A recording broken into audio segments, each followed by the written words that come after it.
अस्सलाम वालेकुम। मैं डॉक्टर नदीम बाजकानी, माहिर अमराज मादा और जिगर, और मैं इस वक्त लिवर ट्रांसप्लांट यूनिट गंबट में काम कर रहा हूँ। आज की वीडियो बोन मेरो ट्रांसप्लांट के हवाले से है कि थैलेसीमिया के बच्चों में क्या बोन मेरो ट्रांसप्लांट मुमकिन है, क्या बोन मेरो ट्रांसप्लांट वाहिद इलाज है बोन मेरो थैलेसीमिया के मरीज़ों में, या ये जो बोन मेरो ट्रांसप्लांट करवाने के बाद पेशेंट की जो सर्वाइवल है थैलेसीमिया के मरीज़ों की वो कितनी होगी। सो आज इसके हवाले से जो है मैं आज गुफ्तगू करूंगा डॉक्टर असगर किरियो साहब, जो थैलेसीमिया के माहिर डॉक्टर हैं और साथ साथ bone marrow transplant Gambat institute of medical sciences में काम कर रहे हैं।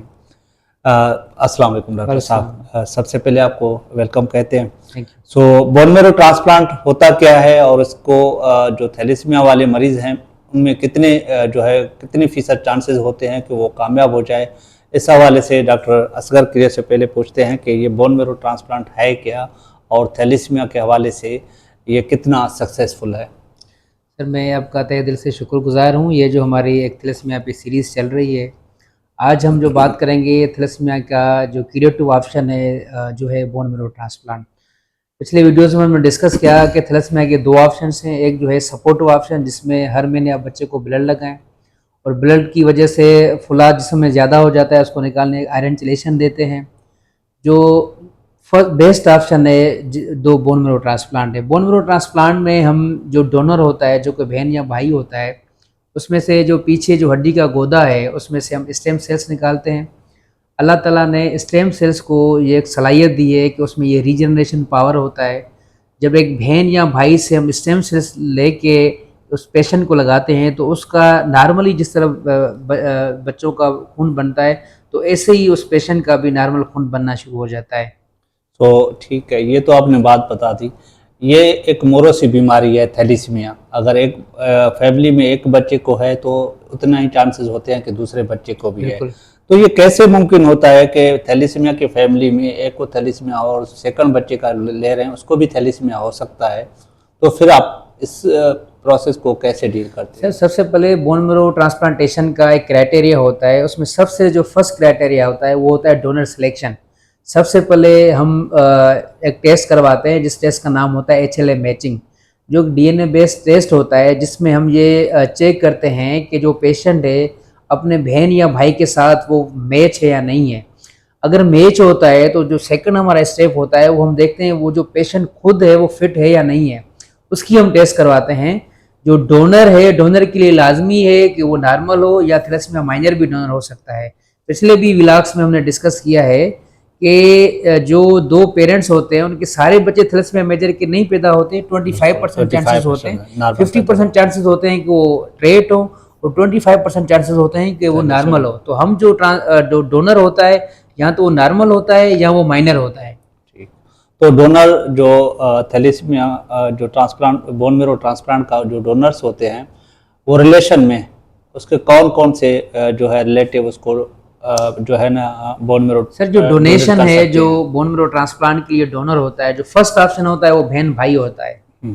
जो 100 में से 20% चांसेस होते हैं कि जो सिबलिंग्स होते हैं, जो बहन भाई होते हैं, वो आपस में मैच होते हैं। अगर बहन भाई के साथ वो मैच नहीं होता तो सेकंड हमारा ऑप्शन होता है कि डबल कजन हो, माँ के साथ और फादर के साथ भी वो डबल कजन हो, मैटरनल या पैटर्नल कजन हो सकते हैं। अगर ये भी ऑप्शन नहीं है तो जो सेकंड ऑप्शन होता है वो मदर होती है। बहुत ही कम चांसेस होते हैं कि एक बच्चा अपनी माँ के साथ फुल मैच हो, क्योंकि ज़ाहिर ये जो बच्चा होता है उसमें आधे सेल्स मदर से आते हैं, आधे सेल्स फादर से आते हैं।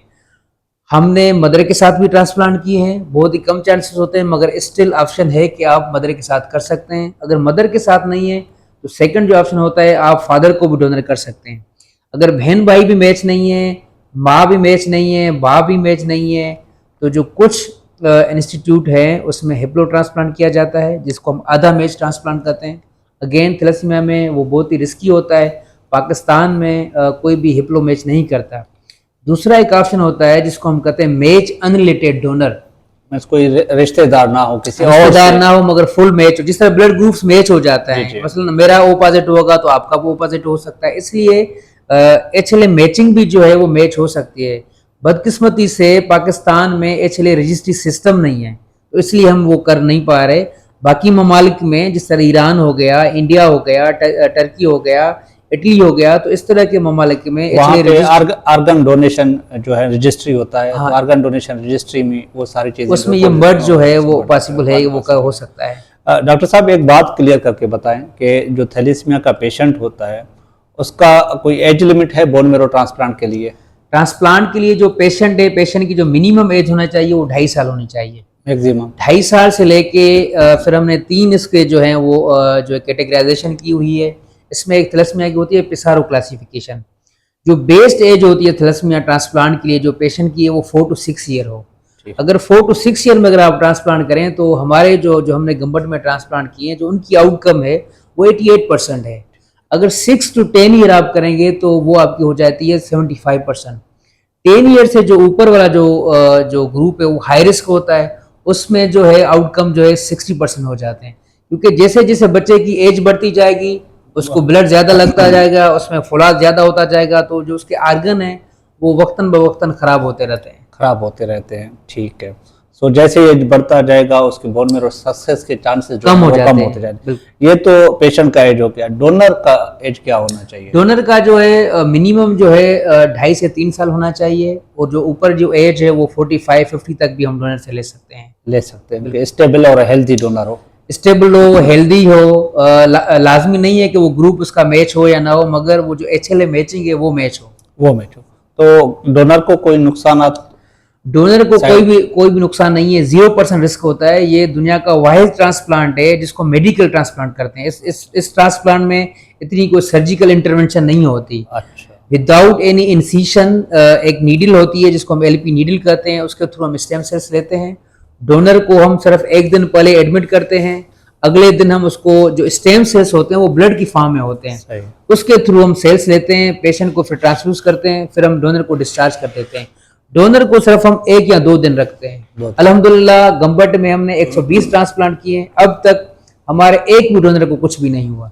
इवन जो बाकी पाकिस्तान में 8-10 सेंटर्स हैं जो काम कर रहे हैं, CMH रावलपिंडी है जिसने 1500 से ज्यादा ट्रांसप्लांट किए हैं, आगा खान ने एक भी डोनर को कभी कुछ नहीं हुआ। तो ये डोनर के लिए सेफ है, जीरो रिस्क है। तो एक तो रिस्क फैक्टर नहीं है, दूसरा ये है कोई कॉम्प्लिकेशन हो सकता है, जैसे उसका बोन मेरो से कुछ ले रहे हैं, सैंपलिंग ले रहे हैं, तो इसके ऐसे तो नहीं होगा कि उसके WBC या जो इसके सेल्स हैं वो कम हो जाएं? इस तरह बिल्कुल नहीं होता, क्योंकि जो डोनर होता है वो हेल्दी होता है, उसका तो ब्लड बोन मेरो काम करता है। जिस तरह रूटीन में जो डोनेशन होती है, जो ब्लड की डोनेशन होती है, ये सेम ऐसे ही होती है। आप डोनेट करेंगे तो आपका जो बोन मेरो होता है वो हेल्दी होता है, वो सेल्स बना देगा। इसमें ये हो सकता है जो माइनर जो कॉम्प्लिकेशंस हैं, मसलन पेशेंट को दर्द हो सकता है, उसके लिए हम टीके देते हैं। अब बाकी कोई मेजर इस तरह जो है ना वो कॉम्प्लिकेशन हमने ना अभी देखा है, ना बाकी दुनिया में हमने कहीं सुना है।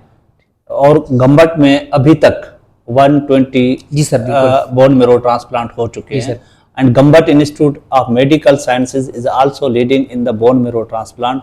और ये वाहिद सेंटर है जहाँ पे सक्सेस जो बोन मेरो ट्रांसप्लांट का है वो तकरीबन 85 to 90% तक है। ऐसे ही है। दूसरा सर ये है कि Gambat is the only public sector hospital जो कि फ्री ऑफ कास्ट ऑफर कर रहा है। बाकी जो पाकिस्तान में जितने भी सेंटर्स हैं, जो बोन मेरो ट्रांसप्लांट की जो कास्ट है वो 4 to 6 मिलियन है, मीन्स 40 से 50 40 से 60 लाख तक जो है ना बोन मेरो ट्रांसप्लांट का खर्चा आ जाता है, जो कि गंबट में कोई भी जो हम हॉस्पिटल जो स्टे होता है उसमें कोई भी खर्चा नहीं होता। ठीक, तो हॉस्पिटल स्टे बोथ डोनर और जो है रेसिपिएंट का कितना होता है? सर डोनर को जैसे मैंने बताया कि ट्रांसप्लांट से एक दिन पहले हम डोनर को एडमिट करते हैं, अगले दिन हम उसको डिस्चार्ज कर देते हैं। डोनर को सिर्फ हम 48 आवर्स रखते हैं।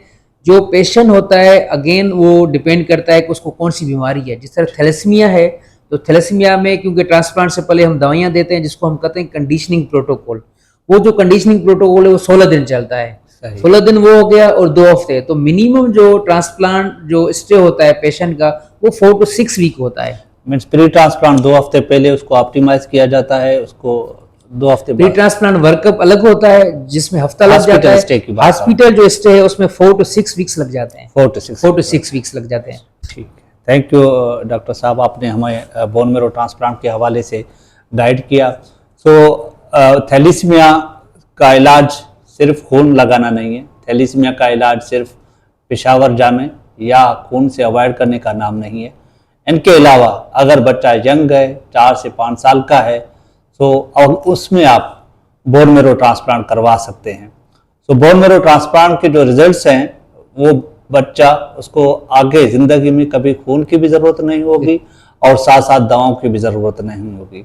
सिर्फ वही दवाएं ले सकेंगे जो बोन मैरो ट्रांसप्लांट की वजह से होंगे। वो भी सर हम सिर्फ जो बोन मैरो ट्रांसप्लांट की तो साल तक हम देते हैं। साल साल तक। के बाद वो जिस तरह बाकी जो नॉर्मल बंदा होता है, नॉर्मल जिंदगी गुजर सफर करता है, वो एज इट नॉर्मल हो जाता है। दोबारा रिपीट करें इस बात को।